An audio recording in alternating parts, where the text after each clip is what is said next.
Hello, this lesson is about Vinay and Doublenet's model of translation. It is designed specifically for the fourth semester students.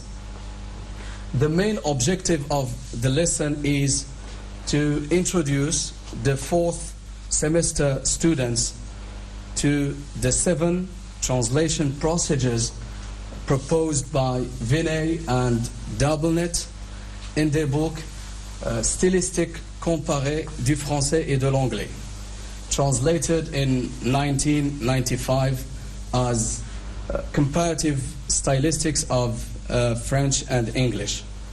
And by the way, this is one of the most important books on translation because it allows us to understand the linguistic changes that take place when moving from one language to another language, that is, when translating.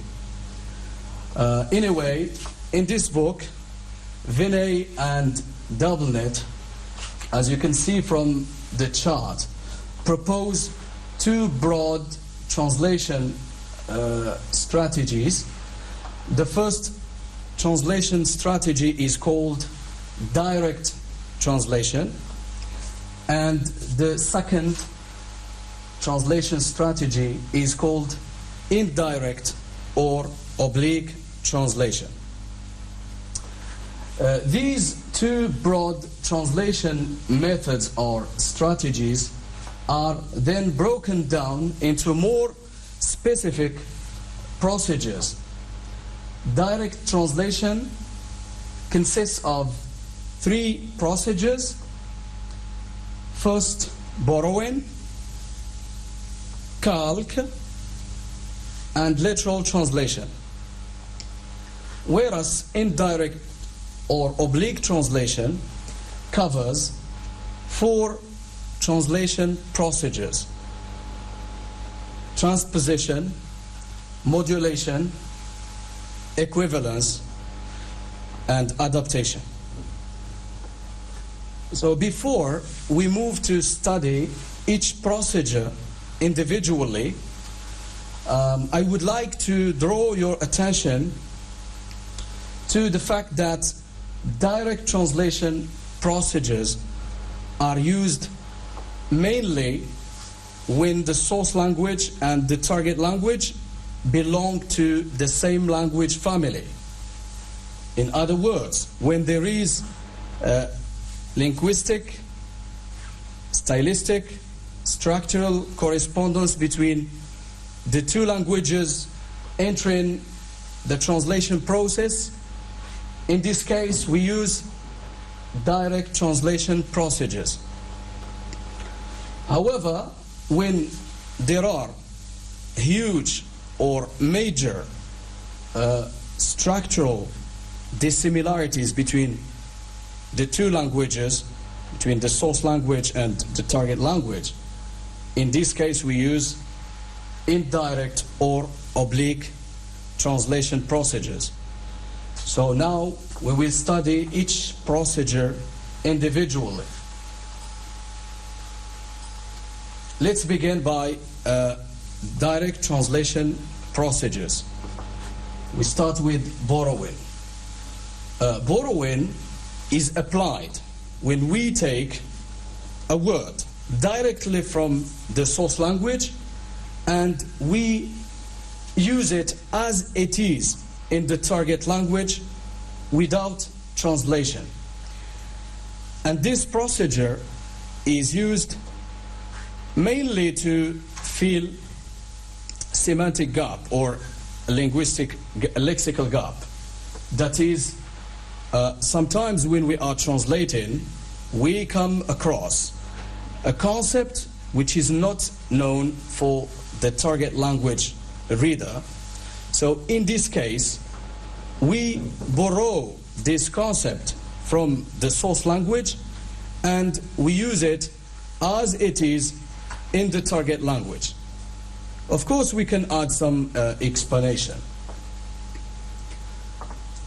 Here are some, and for borrowing, there are two types of borrowing. We have loan words.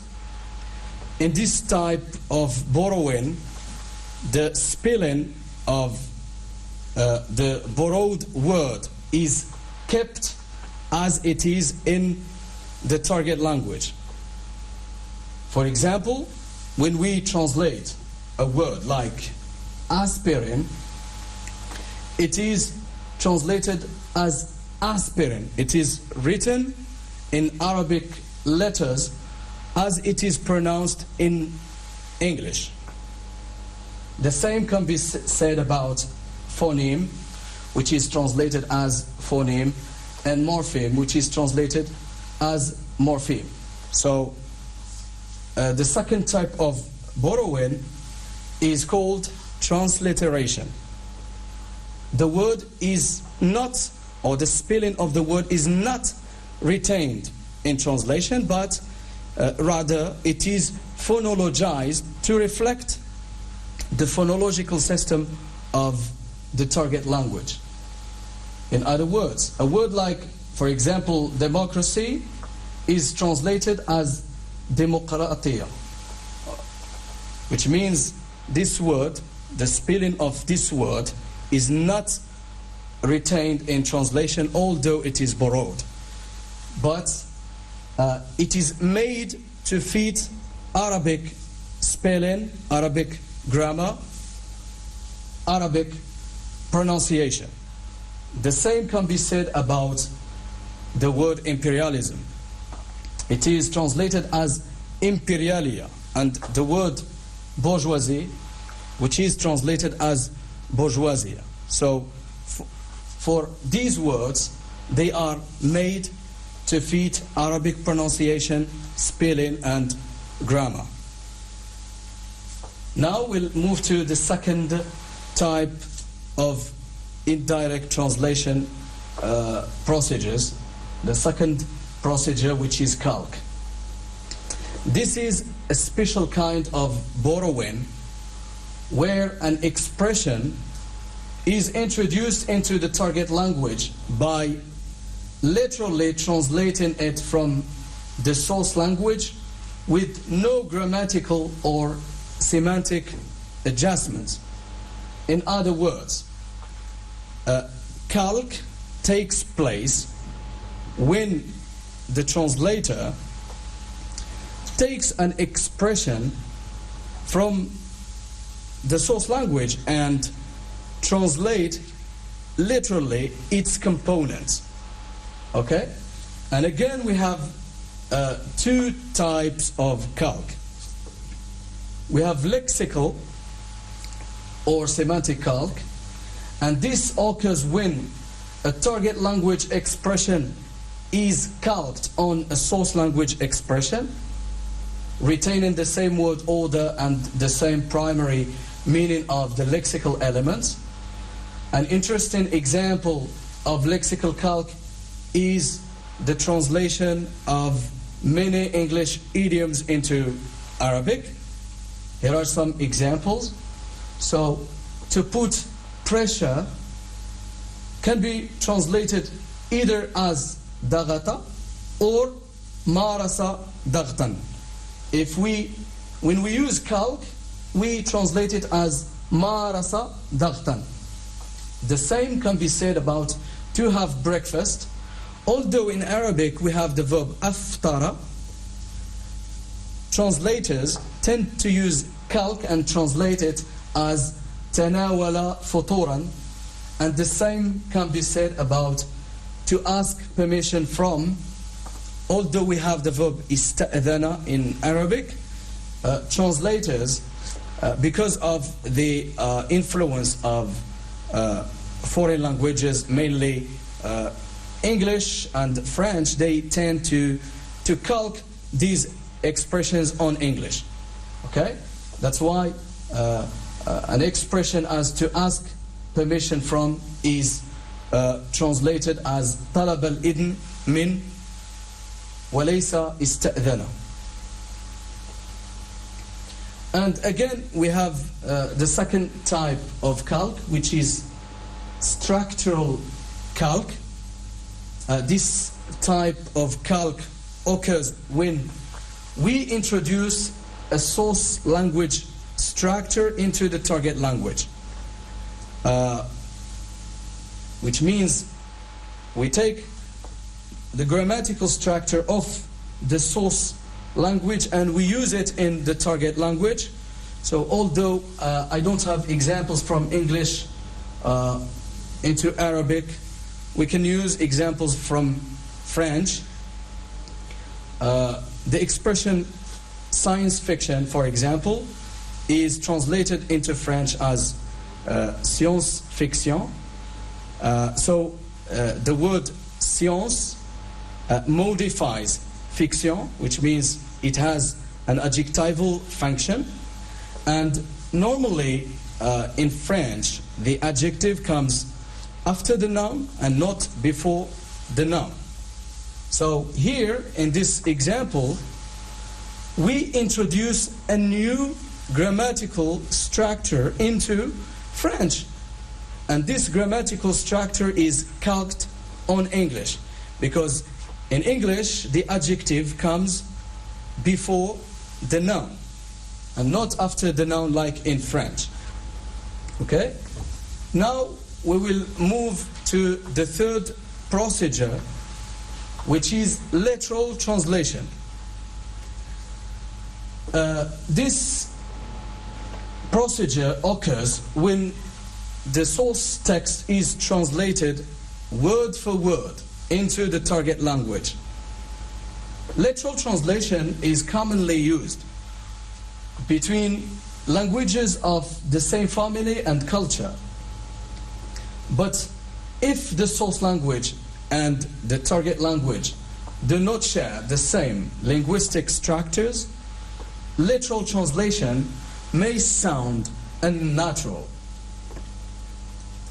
In this case, or although English and Arabic are members of different language families, literal translation from English into Arabic is sometimes possible and meaningful when the stylistic and syntactic features of Arabic are respected and the meaning rendered.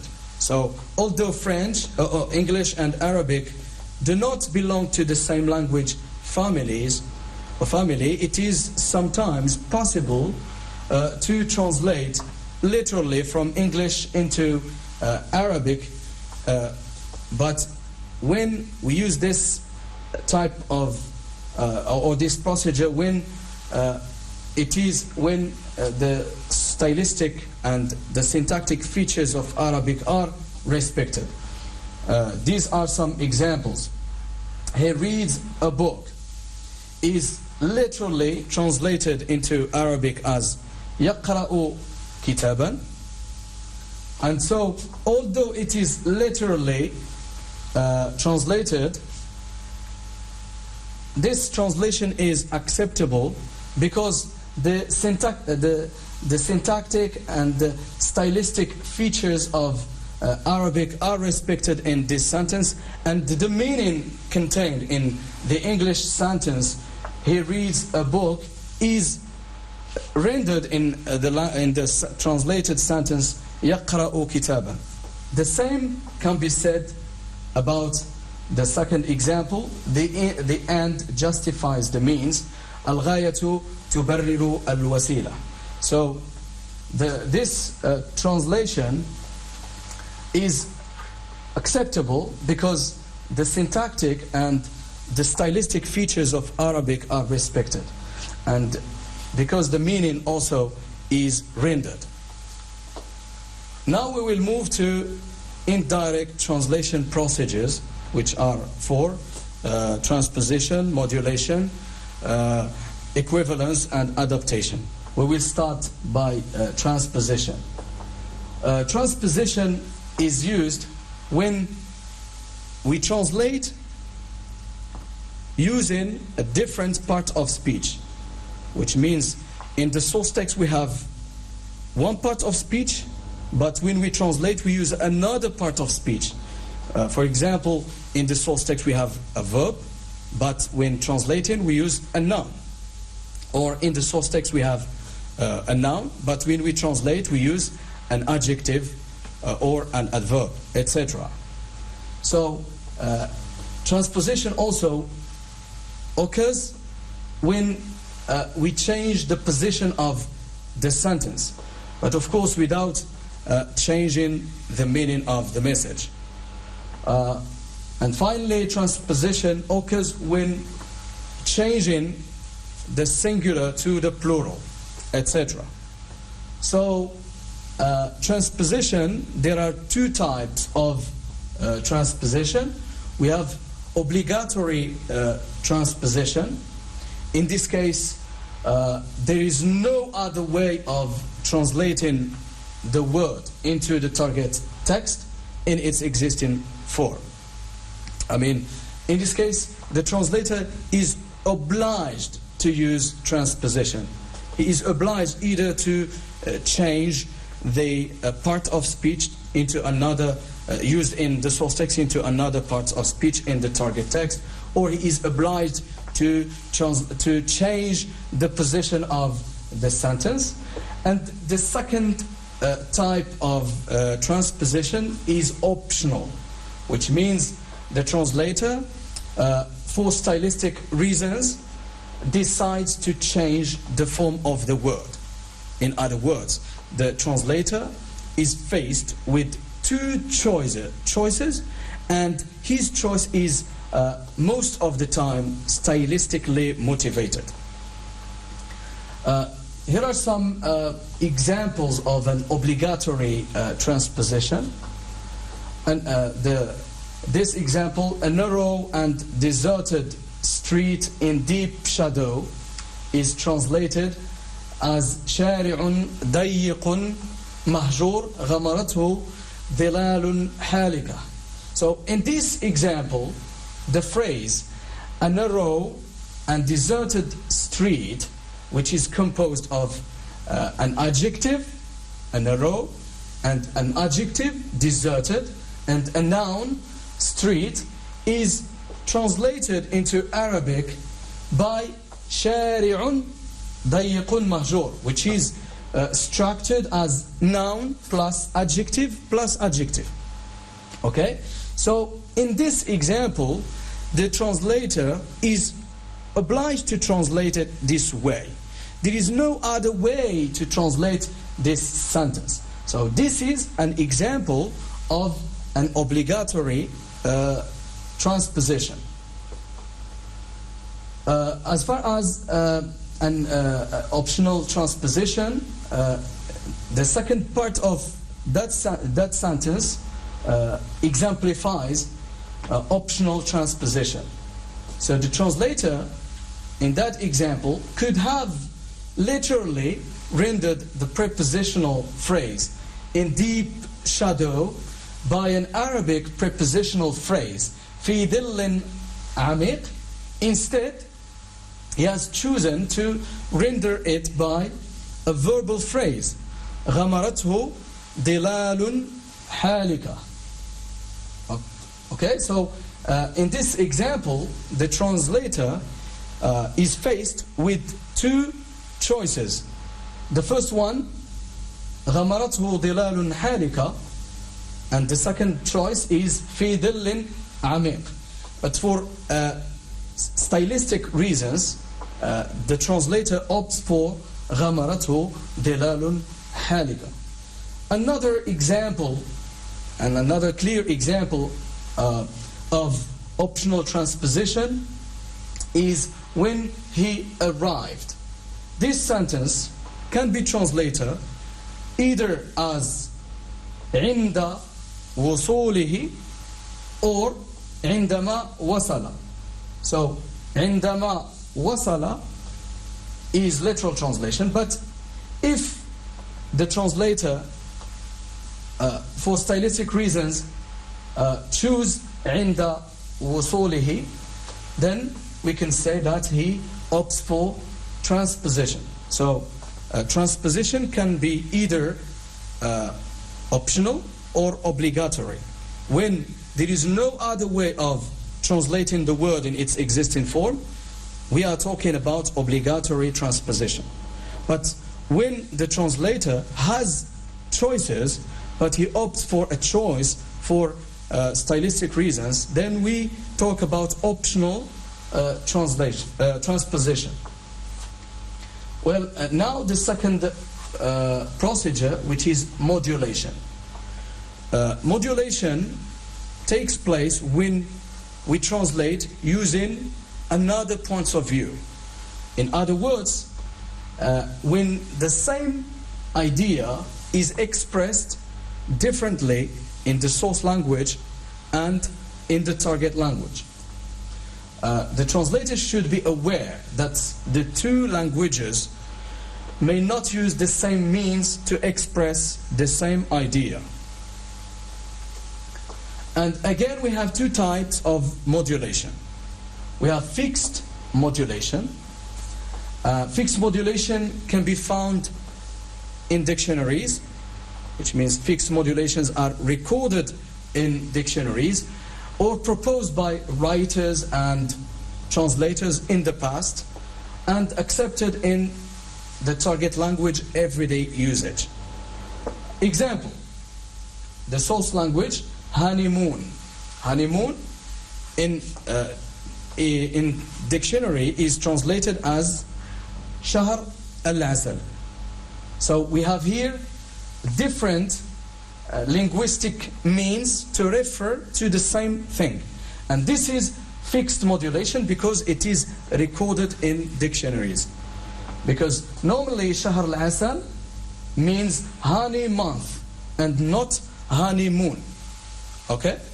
But again, this is modulation because we express the meaning contained in the source language using a different points of view, different linguistic means. The second type of modulation is free modulation. And free modulations are those which are not recorded in dictionaries but are proposed by the translator. Example, no vacancies is translated as mahjuz. Outside the building, amama al-binaya, to be on duty, mujannad.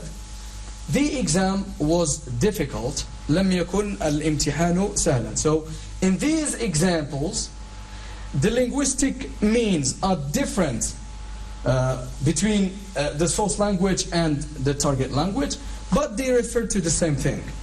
But this is free modulation because they are not recorded in dictionaries.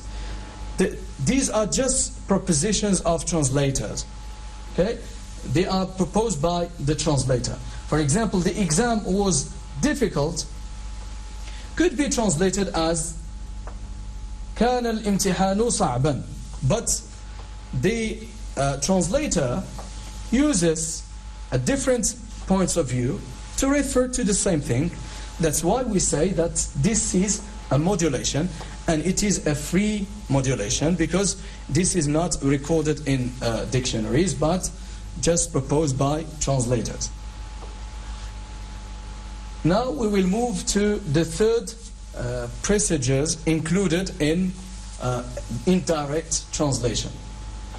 An equivalence refers to instances where the source text and the target text describe the same situation but using different stylistic or structural means. It is generally used when translating proverbs and idioms because these are usually very culture-specific expressions, and one cultural expression doesn't mean the same or may not mean anything for the target language reader. Here are some examples.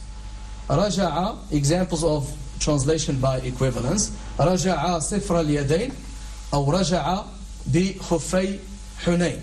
So if we translate this sentence literally, which means we translate the components of these expressions literally as they are used in the source language, they will mean nothing for the target language reader. That's why we look for a different or an equivalent expression in the target language, which means the same thing as the expression used in the source language. So, رَجَعَ بِخُفَّيْ حُنَيْنٍ is translated as to return empty-handed. The same can be said about مِنْ كَثْرَةِ الْمَلَّاحِينَ غَرَقَتِ السَّفِينَةِ. So, too many cooks spoil the broth. So, although these expressions are different, but they mean the same thing. I mean, linguistically speaking, they are different, but in terms of meaning, they mean the same thing. Okay? Al-ibnu sirru abih. He is a chip of the old block, etc. And the last example, kathiru ramad.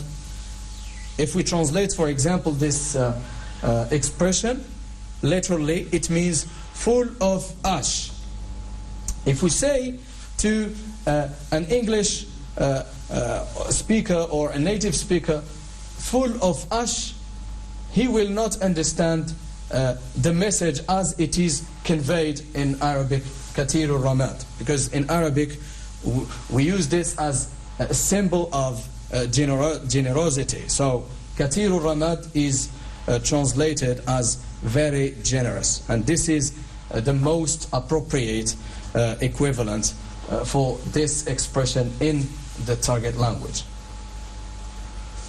The last procedure is adaptation. Adaptation is used when the situation referred to by the source language message is unknown in the target language culture. In this case, the translator has to come up with a situation in the target text that could be seen as equivalent to the source target situation.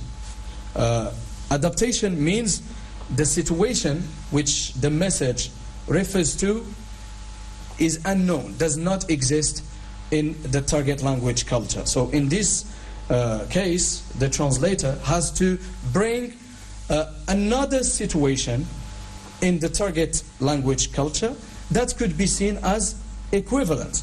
For example, the sight of those apples announced the reopening of school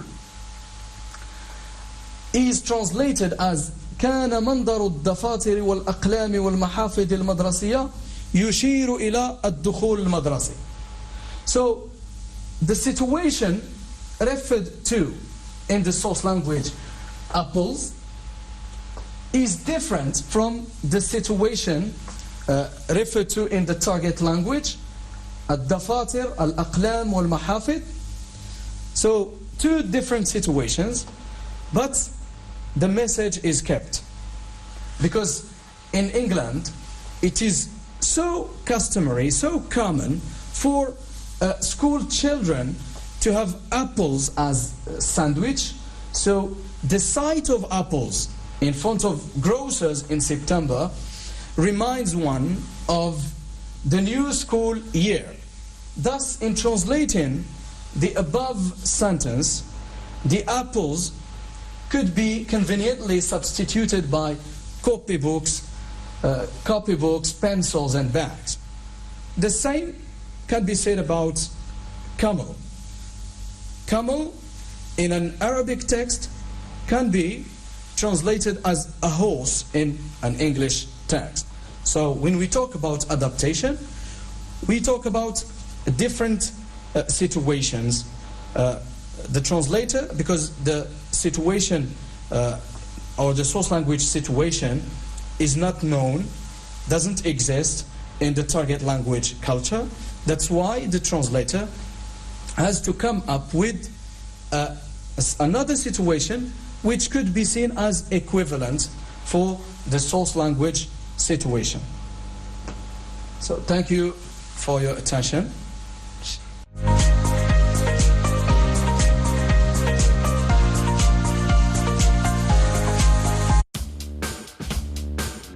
العصابه الجايه غتكون عند الباترون القديم ديال ماماس، واليوم غنقدم لكم شي حد غادي يكون معانا. بغيت نعرف علاش كديري هادشي كامل. دوك السيدات رطب لهم القلب ودابا باغيين ياخذوا حقهم بيديهم. هادشي منين شتاتش؟ هي شاده مول البيسري ونوطاج. الله يرحمهم. قشاوش ديال عيشوره. مساء الخير سي خمامسي. بغيت كلشي يتقلب يسرقوني انا في الليله ديال العرس ديال بنتي. شي واحد تيمشي يسرق ويدي معاه لاكارت. تبارك الله على العصابه، اويلا ما دوزنا عيد الكبير.